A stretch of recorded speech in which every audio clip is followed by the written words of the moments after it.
Hi, Professor Baldwin here, working with Antonio on this new concept with a fairly new concept of M-learning, which is part of the, as I feel, a challenge or a response to the challenge of the EU digital renaissance ethos or directive.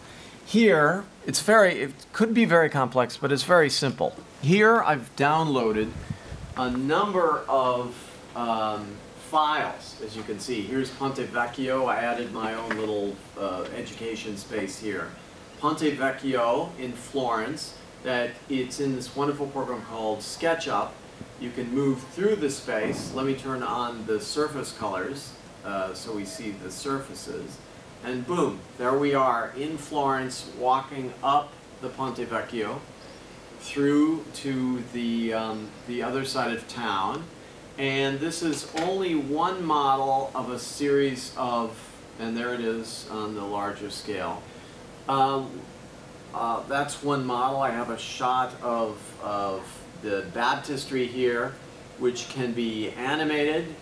Our notes on the spaces, we've chosen Dante, Machiavelli, Gramsci, Alberti, and Umberto Eco as sort of philosophers in sight. They can be added to these digital documents of space. I have one more of the actual Duomo here. Let me pop it up. The Duomo is here.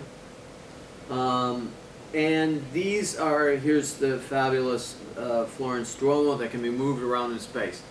All of these objects can be notated by the student and form a type of let me do it again, a spatialized Wikipedia. Let's add it here and move up. There's a note, note here. That's added. We move around the space. And now this is part of the spatial visual research material that the student can move through while they're staying, living, learning in Florence, or while they're prepping for it at Stony Brook. Here's another item I wanted to say as the very practical upshot of this program of incorporating digital documents, digital spatial documents such as SketchUp, specifically of Florence, and I've worked this out with the Minister of Culture in Korea. So once this curriculum is established, well, we'll call it M-learning, seems to be the dominant word for it. Not e-learning, M-learning means mobile learning. Once you have your 20,000 book library on one of these, I love these 7-inch Acer touchpad things. The iPad is a famous example. We add these documents to this format. When the student is, let's say a pre-med student is, I have one right now, studying Italian as one of his majors, applied math as another, wants to take the MCATs, would like to travel. He has traveled and lived in Florence for a year or so, would like to keep up his Italian as he goes through his very rigorous medical training. What we have here is this touchpad. I'm going to hit Layer, and what pops open is a view onto this somewhat ugly classroom, typical classroom in Stony Brook. But what we notice up here, and should be a set, is a Wikipedia link. Now this Wikipedia, and this is the concept of M-learning, that the students, professors, and outside people contribute to the general document being built.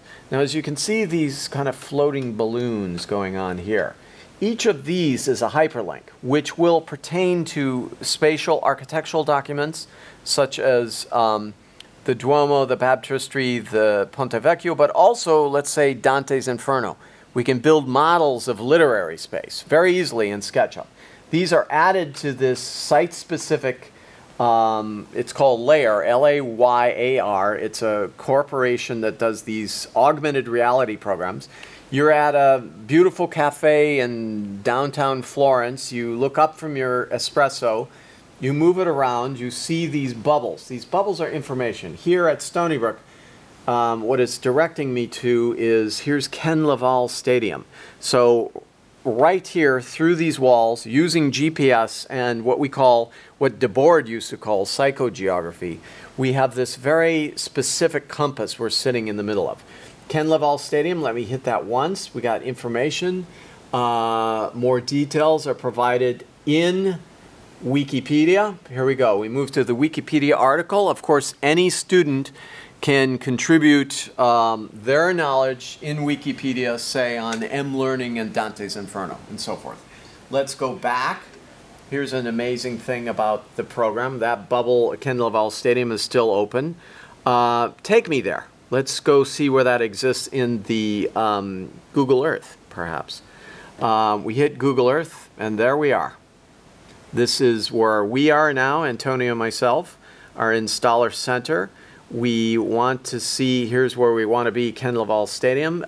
Transpose this. You're sitting at a beautiful cafe, downtown Rome, downtown Florence, downtown Seoul, Beijing, Cambodia. You see your area of focus and study is provided on the Acer touchpad. You move over to the site selected, here's the Laval Stadium. What you're talking about, you get a very accurate photo of the space. The upshot of this is this knowledge, this very site-specific knowledge, plus memory enough for a 20,000 volume library, in addition to Wi-Fi, that's even before Wi-Fi, this is your university without walls. This tiny touchpad that you move around, and it allows for this augmentation of a vision. You can see those bubbles float around. The student, the professor, the public can contribute to these Wikipedia bubbles. These architectural documents, although they can't exist as code in SketchUp form, they can exist in film form. So we can hit that and actually play a film of our responses to the Duomo, or as I said, we could even architecturally fabricate imagined space such as Dante's Inferno. The conic sort of valley structure can be actually rendered in 3D models. And crowdsourcing? Crowdsourcing, let's talk about that. Crowdsourcing is kind of a fancy, sexy term for wiki economies. Knowledge, of course, still needs specialists, but specialists are not, like us people with our tenures and advanced degrees, are not seen as gatekeepers, pejorative gatekeepers, Kafkaesque gatekeepers, keeping younger people away from knowledge they'll eventually get to. We are very much like Virgilian mentors.